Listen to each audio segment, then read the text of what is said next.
अस्सलाम वालेकुम नाज़रीन, मैं हूं आपकी होस्ट डॉक्टर कबीर चंचला और आप सबको खुशामदीद हमारे मीडिया फोकस के प्रोग्राम हेल्थ फॉर ऑल में। आज हमारे साथ सबसे पहले हम जो मेहमान मौजूद है उनकी मैं आपसे थोड़ी तारुफ़ करवा देती हूँ। डॉक्टर सदफ़ आसिम हमारे साथ मौजूद है, जो पेशे के लिहाज से एक पीडियाट्रिशियन है। तो जैसे कि आप जानते हैं, आजकल मुसलसल बारिशों का महीना चल रहा है और पूरे पाकिस्तान में लगातार बारिशें हो रही है और बारिशों की वजह से कहीं ना कहीं पानी खड़ा हुआ है, तो कहीं ना कहीं लोग मुख्तलिफ बीमारियों में मुब्तला है।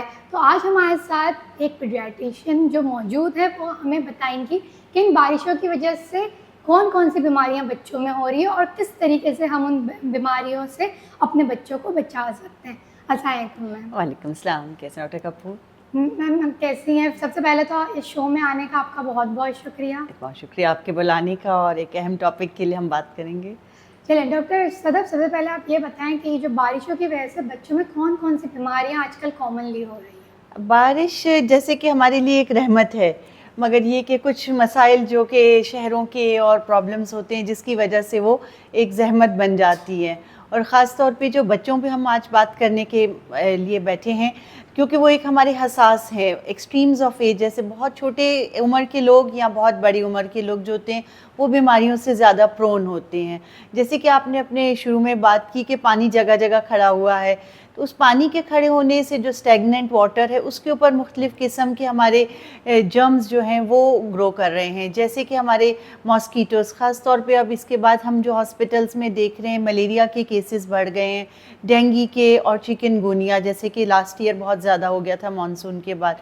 तो बेसिकली जो पानी खड़े हैं, जो सीवरेज लाइन के पानी ड्रेन नहीं हो रहे, उन पे जो ये मॉस्कीटोज़ की ग्रोथ हो रही है, तो उनसे हम बच्चों में ये इनकाउंटर कर रहे हैं जो प्रॉब्लम्स हैं।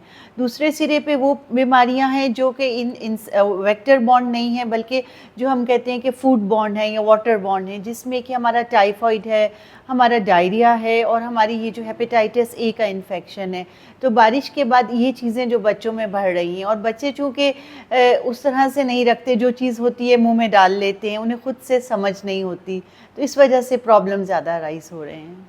ज़्यादातर इन बीमारी की वजह से कौन कौन से अलामात देखने में आ रहे हैं बच्चों में?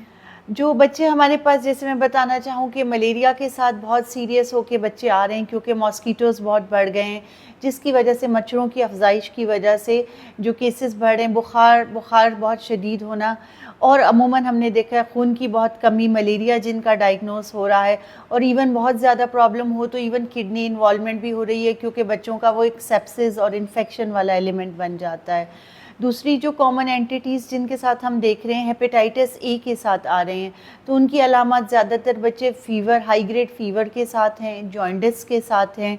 तो ये कुछ जो है बहुत ही वरीसम है, और ये फिर सिर्फ सिंपल नहीं रहती, मज़ीद कॉम्प्लिकेट हो जाती है प्रॉब्लम। और लास्ट ऑफ ऑल जो कि डायरिया रिलेटेड इश्यूज़ है, उसमें बच्चे सीवियर डिहाइड्रेशन के साथ आ रहे हैं, पानी की बहुत कमी होती है, बिल्कुल निढाल, ब्लड प्रेशर्स लो, सेप्सिस इन्फेक्शन के साथ प्रेजेंट कर रहे हैं। जब भी बच्चे पीड्स इमरजेंसी में आते हैं, तो कौन से टेस्ट होते हैं जो सबसे पहले आजकल करवाए जा रहे हैं बीमारियों को डायग्नोस करने के लिए? अगर ये कि बच्चे हमारे पास बुखार के साथ आ रहे हैं, तो फर्स्ट जो हम फ़ौरन मलेरिया टेस्ट करवा रहे हैं, डेंगू टेस्ट करवा रहे हैं। कुछ बच्चे जो कि पेट में दर्द, ख़ास तौर पे डायरिया की अलामत के साथ होते हैं, तो हम हेपेटाइटिस ए का ज़रूर करवा रहे हैं, और फिर केसेस पॉजिटिव आ रहे हैं।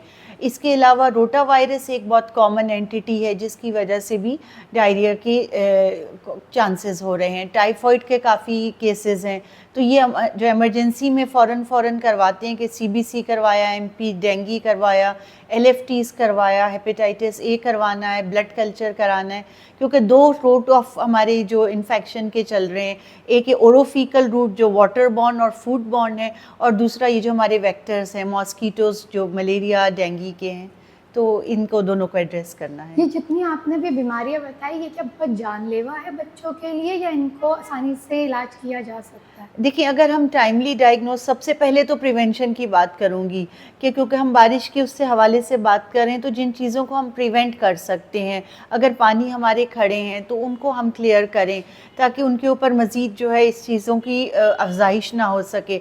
नेट्स को यूज़ करें, बच्चों को बाहर निकलने से, और ये जो बाहर का खाना पीना है इसकी एहतियात करें इन दिनों में ख़ास तौर पे, जैसे कि स्ट्रीट फूड्स हैं।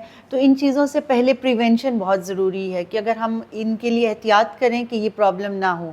बट अगर होते हैं तो ये जैसे आपने कहा कि जानलेवा बिल्कुल साबित हो जाते हैं। अब मलेरिया सिंपल बुखार लगता है, मगर अगर सेरिब्रल मलेरिया में कन्वर्ट हो जाए तो बिल्कुल आपके दिमाग को अफेक्ट करता है, बच्चे की बिल्कुल जानलेवा होता है। हेपेटाइटिस ए कहने को होता है जी अरकान है, मगर अगर एक्यूट लिवर फेलियर में बच्चे चले जाते हैं तो वो लाइफ थ्रेटनिंग कंडीशंस हैं। सिवियर डायरिया के साथ जब आते हैं हमारे पास बच्चे तो वो भी सिवियर डिहाइड्रेशन, इवन उनको भी रिवाइव करना मुश्किल हो जाता है। तो ये बहुत ज़रूरी है। और एक बात, आपका अगर प्रोग्राम कंटिन्यू हम करेंगे तो हम वैक्सीन्स की ज़रूर बात करेंगे कि कुछ जो इनमें से डिजीज़ेज़ हैं उनको हम वैक्सीन से प्रिवेंट कर सकते हैं, जैसे कि हेपेटाइटिस ए या और मज़ीद आपके मुतालिक हम बात करते हैं। तो ये जो आप वैक्सीन बता रही है तो सारे हिफाजती टीके पैदाइश पे ही सारे बच्चों को लग जाते हैं? मगर हाँ, बिल्कुल जो चीज़ें अगर लोग नहीं लगवा रहे तो फिर उनके प्रॉब्लम है। जैसे रोटा वायरस की वैक्सीन हमारी वैक्सीनेशन शेड्यूल में शामिल है। टाइफॉइड की वैक्सीन हम ज़रूर है कि लगवा लें। हेपेटाइटिस ए इस वक्त हमारे वैक्सीनेशन शेड्यूल में नहीं है, तो वो ज़रूर हमें चाहिए कि हम ये बच्चों को, यानी कि वो चीज़ जो हम वैक्सीन से प्रिवेंट कर सकते हैं और कंसिडरिंग द करंट सिनेरियो, तो ज़रूर हम वैक्सीनेट करा लें। टाइफॉइड की, हेपेटाइटिस ए की, रोटा वायरस की वैक्सीन। और अब जैसे कि नेक्स्ट कमिंग मंथ, अब वैसे भी ऑटम का सीज़न शुरू हो रहा है अक्टूबर, तो फ्लू वैक्सीन ज़रूर लगवा लें बच्चों को, क्योंकि ये हमारे फ्रिजाइल हैं, हसास हैं बच्चे, जो कि अपने उनका इम्यूनिटी भी कम होती है, तो उन पे थोड़ी चीज़ भी ज़्यादा मैनिफेस्ट होती है। अच्छा, आजकल जो बहुत ज़्यादा सैलाब और पानी खराब है, आपने पहले ही बताया कुछ एहतियात हम कर सकते हैं, लेकिन उस एहतियात को करने के लिए हमें या गवर्नमेंट को क्या क्या करना चाहिए ताकि ये बीमारियां बच्चों में ना हो? एक्चुअली ये कि बच्चों की, जैसे अब देख रहे हैं, क्योंकि एक इस वक्त डिज़ास्टर वाली कंडीशन से कंट्री गुजर रही है, हमारा प्रोविंस गुजर रहा है, तो बेसिकली सेफ्टी के बीमारियों की जिनकी हम प्रिकॉशन और प्रिवेंशन की हमने पहले बात की है, इसमें गवर्नमेंट और हमारे अपने एंड पे भी सेफ्टी का बहुत ज़्यादा एलिमेंट है। यानी कि बच्चों को प्रोटेक्ट करना है, उनको सेफ्टी, उनकी जो उनको एक्सीडेंट्स और ये उनके ड्राउनिंग के इंसिडेंट्स के, बच्चा है ज़ाहिर है वो वीक हैं, पानी में डूब रहे हैं, तो वो चाइल्ड सेफ्टी का एक बहुत बड़ा एलिमेंट है कि उनको शेल्टर प्रोवाइड करना, उनको फूड प्रोवाइड होना। ये वो मराहिल हैं जो कि बीमारी होने से पहले के हैं। हमने अपने बच्चे को प्रोटेक्ट करना है कि वो हादसे में पानी में ही ना बह जाए, उसकी खाने का प्रॉपर इंतज़ाम हो, उसके कोई प्रॉपर शेल्टर हो। अगर दूध पीता बच्चा है तो उसका और उसकी माँ का ख्याल बहुत ज़रूरी है। अक्सर मदर्स जो हैं प्रेग्नेंट हैं इन कंडीशंस में, तो उनकी सेफ़्टी और नए आने वाले बच्चे की सेफ़्टी जो है वो बहुत ज़रूरी है कि हम ये हमारी वो पॉपुलेशन है जो कि हाई रिस्क पे हैं। फ़र्स्ट टारगेट जिनको फ़र्स्ट लाइन हमें मैनेज करना है वो ये हमारे बच्चे और मदर्स और प्रेग्नेंट मदर्स हैं, ताकि हम इनको प्रोटेक्ट कर सकें। हाँ, बारिश में प्रेग्नेंट मदर जो होती है या ब्रेस्ट फीडिंग जो करवा रही जी। होती है, उनको किस तरीके की एहतियात करनी चाहिए ताकि उनको या उनके बच्चों को इस तरीके की कोई बीमारी ना हो?